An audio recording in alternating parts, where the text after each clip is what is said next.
అవన్నీ దోషాలు తొలగిపోవడానికి అని చెప్పేసి మొట్టమొదటిగా మనం ఒక వ్యక్తిని పిలిచి భూసారవంతాన్ని మనం పరీక్షించుకొని ఈ నిర్మాణం ఇక్కడ చేసుకోవచ్చునా అని తెలుసుకొని ఈ విధంగా మేము నిర్మాణం చేస్తే బాగుంటుందా అని చెప్పేసి ఒక ప్లాన్ తీసుకొని నిర్మిస్తూ ఉంటాం.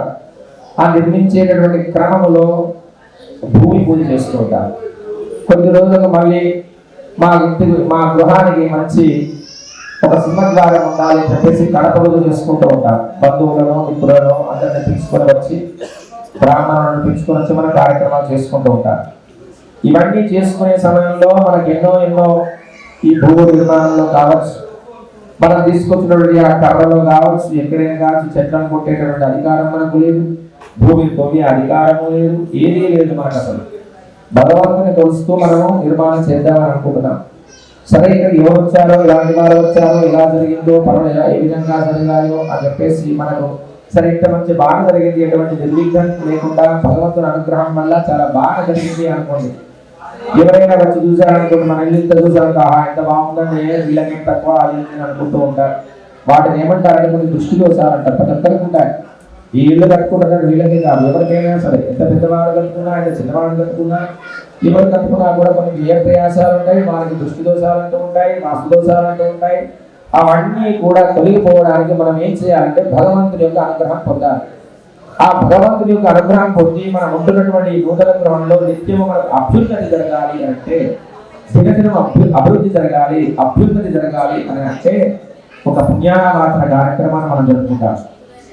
అభ్యుదయం కోసము పుణ్యావాచన కార్యక్రమంలో చెప్పబడినటువంటి మంత్రాల ద్వారా ఆ జలము ద్వారా ప్రోక్షణ చేసుకొని తర్వాత మనము భగవత్ స్వరూపంగా ఒక లక్ష్మీనారాయణ స్వరూపంగా గృహరంగాన్ని చేస్తాం మనం.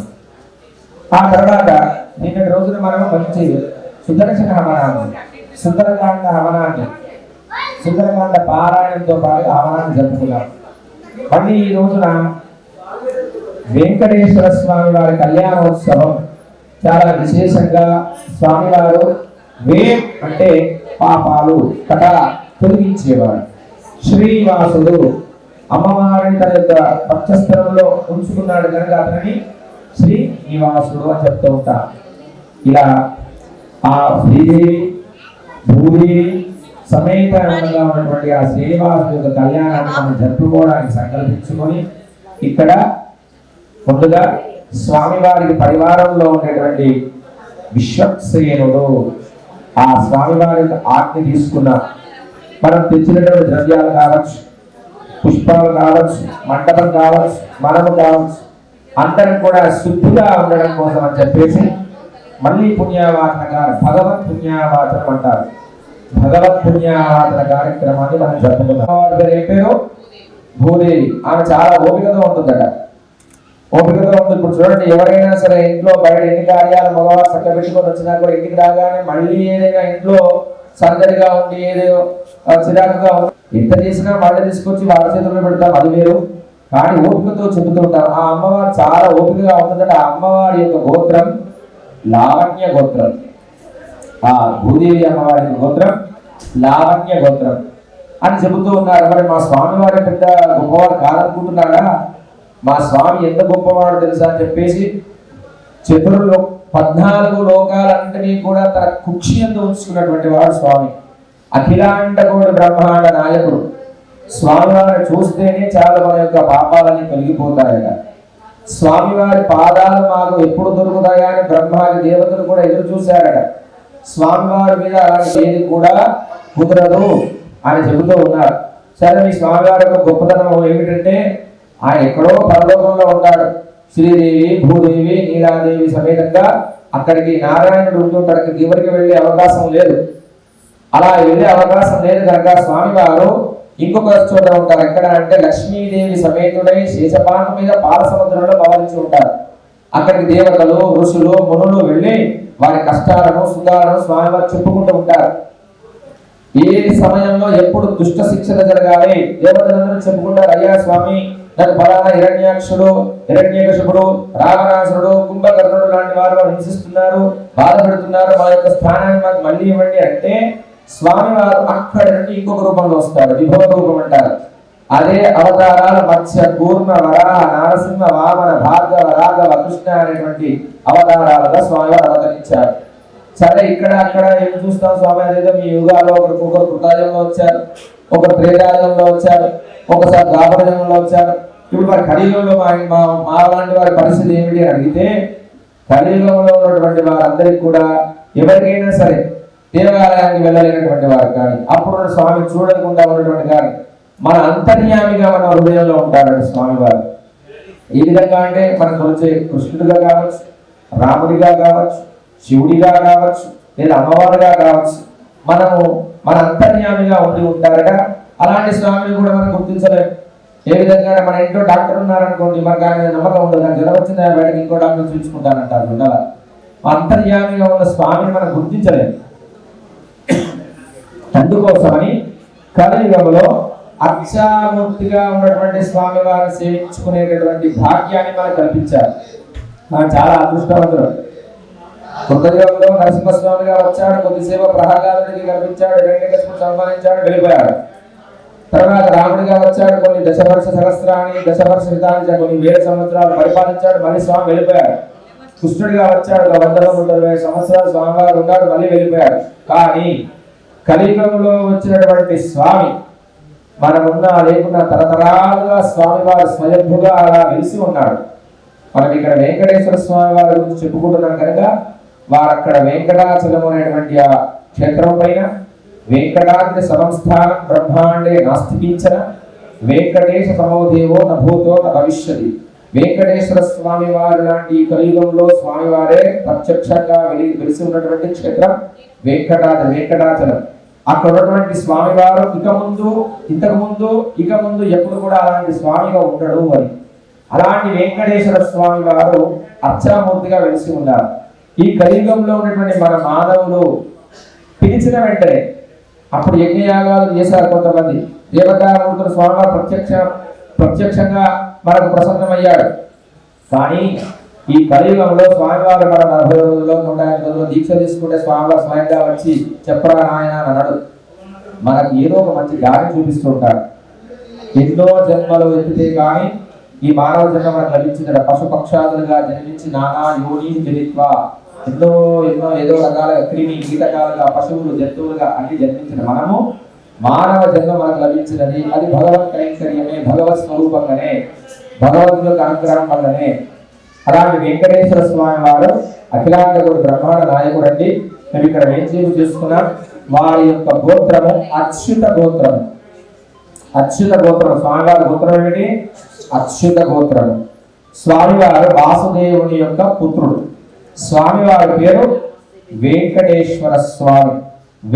అంటే పాపాలు తొలగించి ఈశత్వం మనందరినీ కూడా అతనిపై వశీకరించుకుంటాడు. ఇప్పుడు చూడండి, స్వామివారిని మళ్ళీ చూస్తాం, 5 నిమిషాలు బయటకు రాక స్వామిలా ఉన్నాడు అంటే మళ్ళీ మనకు గుర్తురాదు, మళ్ళీ చూస్తే బాగుండు అనిపిస్తుంటది. అలాంటి స్వామి కానీ చూస్తేనే చాలా మన పాపాలను తొలగిపోతారు. అలాంటి వెంకటేశ్వర స్వామి వారి శ్రీదేవి భూదేవి సైతంగా ఇక్కడ వేచేపు చేసుకొని కళ్యాణ మహోత్సవం జరుపుకుందామని సంకల్పించుకున్నాం. ఈ పుట్టాలలో స్వామి ఒక పాదం వచ్చినప్పుడు ఆ పాదము బ్రహ్మలోకంలోకి వెళ్ళిందట.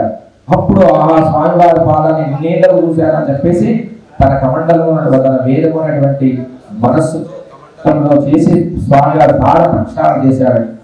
అప్పుడు ఒక్కసారి స్వామి కడిగాడు కదా ఆ బ్రహ్మదేవుడు కూడా. అలాంటి స్వామివారి పాద ప్రక్షాళన కార్యక్రమం జరుగుతుంది.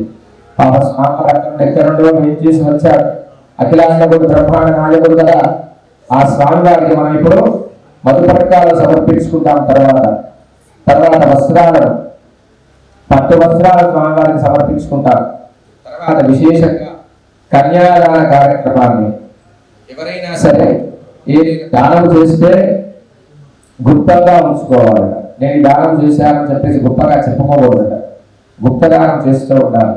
కానీ కన్యాదానం మాత్రం నేను ఆచరించానండి, నేను కన్యాదానం అహం కరిష్యే. కన్యాదానం ఆచరించడం వల్ల మన జన్మ ప్రకృతి ఏదక్షణ పర్యంతం ఎన్నో జన్మల నుండి చేసినటువంటి వచ్చినటువంటి ఈ జన్మలు, ఈ మానవుడు జన్మగా ఈ క్షణం వరకు మనకి తెలిసి తెలవక చేసినటువంటి పాపాలన్నీ కూడా పోవాలి, భగవంతుని యొక్క అనుగ్రహం మాకు కలగాలి, పుణ్యం కలగాలి అనేటువంటి సంకల్పం చేత కన్యాదానాన్ని ఆచరిస్తాం. ఆ కన్యాదానంలో ఎన్నో లోక నదులు, పుణ్యక్షేత్రాలు, మనకున్నటువంటి పర్వతముల పేర్లు, మనకున్నటువంటి దేవతల పేర్లు, యుగాల పేర్లు, మన ఉన్నటువంటి ఈ నడుస్తున్న సంవత్సరాల పేర్లు, తిథివార నక్షత్రాలు అన్నీ కూడా చెప్పుకుంటాం. అవన్నీ వింటాం, మనం సంకల్పం చెప్పుకుంటాం. కన్యాదాన సమయంలో కొన్ని దానాలు కూడా మనం ఆచరిస్తూ ఉంటాం. కలో వెంకటనాయక సాక్షాత్తు ఆ శ్రీనివాసుడికే మనం కన్యాదానం ఆచరించేటువంటి అవకాశం మనకు లభిస్తుంది మన గృహంలో. ఇలాంటివి ఏదైనా మనకు అమ్మాయికి కన్యాదానం చేశారనుకోండి, ఫలితాలు వస్తుంటాయి. ఒక 10-20 తరాలు, 21 తరాలు, దశ పరేశాం, దశ పూర్వేశాం, గత వంశాన, మా వంశము తర్వాత అంతకుముందు 10 తరాలు, తర్వాత 10 తరాలు స్థిర నివాసంగా మాకు అందరికి కూడా బాగుండాలి, విష్ణులోకము బ్రహ్మలోకంలో స్థిర నివాసంగా ఉండాలని సంకల్పించుకుంటాం. కానీ ఇక్కడ ఇలా అమ్మవార్ల కన్యాదానం చేయడం వల్ల ఎన్ని తరాలు తరించిపోతాయో తెలియదు. అందుకే దేవతల కళ్యాణాలు ఆచరిస్తూ ఉండాలి. ఆ కళ్యాణం ఆచరిస్తుంటే మనం చూసినా చాలు, మనకు ఎంతో పుణ్యం కలుగుతూ ఉంటుంది. ఆ తర్వాత స్వామివారి అక్షత మంగళాష్టకాలు, 8 మంగళకరమైనటువంటి అష్టకాలు చెప్పుకుంటారు. ఆ అష్టకాలు చెప్పుకున్న తర్వాత స్వామివారి యొక్క బ్రహ్మరంధ్రం ఉంటుంది మన అందరికి కూడా. ఇక్కడ సధీర గూఢం శిరస్సు నిక్షిపే, అందరూ కూడా అక్కడ బ్రహ్మరంధ్రం దగ్గర స్వామివారికి కూడా శిరస్సు మీద అమ్మవారికి స్వామివారికి తిలకర బెల్లా నుంచి మనము మంగళాష్టకాలు చెప్పుకొని తర్వాత మాంగళ్య సూత్ర ధారణ కార్యక్రమం జరుగుతూ ఉంటుంది. ఇవన్నీ కార్యక్రమాలు చూడడం కూడా ఈ రోజు 2 రోజుల ఆరుద్ర నక్షత్రం నాడు మీరు ప్రదోష కాలంలో ఆ పరమేశ్వరుడికి సంబంధించినటువంటి పార్థివలింగార్చన, మహాలింగార్చన కార్యక్రమాన్ని మనం జరుపుకున్నాం చాలా విశేషంగా. అక్కడ నుంచి వేములవాడ నుంచి వచ్చినటువంటి స్వాముల చేత ఆ కార్యక్రమాన్ని వేములవాడ రాజరాజేశ్వర స్వామి వారి యొక్క శేషవస్త్రాన్ని ప్రసాదాన్ని మీరు స్వీకరించారు. వచ్చిన వారందరూ కూడా ఆ ప్రసాదాన్ని కూడా ఇచ్చారు. నిన్నటి రోజున ఆరుద్ర నక్షత్రం అంటే శివుడి జన్మ నక్షత్రం. ఈ రోజు పునర్వసు నక్షత్రం. పునర్ అంటే మళ్ళీ, వసువు అంటే సంపద. మనకు సంపద మళ్ళీ మళ్ళీ కలుగుతూ ఉండాలి, మంచి కార్యాలు వినియోగిస్తూ ఉండాలి అనేటువంటి నక్షత్రం. ఆ నక్షత్రం రామచంద్ర స్వామి వారి యొక్క జన్మ నక్షత్రం. భగవంతుని యొక్క నక్షత్రాలు నిన్నటి రోజున భగవంతుని నక్షత్రం, ఈ రోజున కూడా భగవంతుని యొక్క నక్షత్రం.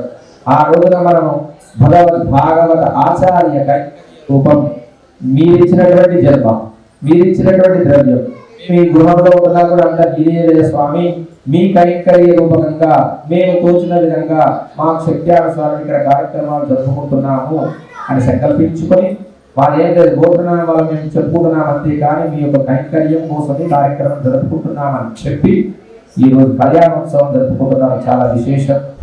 నిన్ననేమో వేములవాడ రాజరాజేశ్వర స్వామి వారి యొక్క అనుగ్రహ విశేష వస్త్రం. ఈ రోజున మీకు తిరుపతి వెంకటేశ్వర స్వామి వారి యొక్క ప్రసాదం. అవన్నీ కూడా భగవద్ అనుగ్రహం ఉంటేనే కలుగుతుంది. కనుక మీ అందరితో మీతో పాటుగా వచ్చిన వారందరికీ కూడా ఆ యొక్క భగవద్ భాగవత ఆచార్య అనుగ్రహము, శ్రీ భూనీలా సమేత శ్రీ వెంకటేశ్వర స్వామి వారి యొక్క పరిపూర్ణ కృపా కటాక్షాలు కలగాలని, ఇలాంటి దైవికమైనటువంటి కార్యక్రమాలు, ఆధ్యాత్మిక కార్యక్రమాలు మీరు అనుసరిస్తూ అందరికి కూడా మంచి జరగాలని కోరుకుంటూ మన కళ్యాణోత్సవాన్ని ప్రారంభం చేసుకుందాం. శ్రీ శ్రీనివాస భగవానికి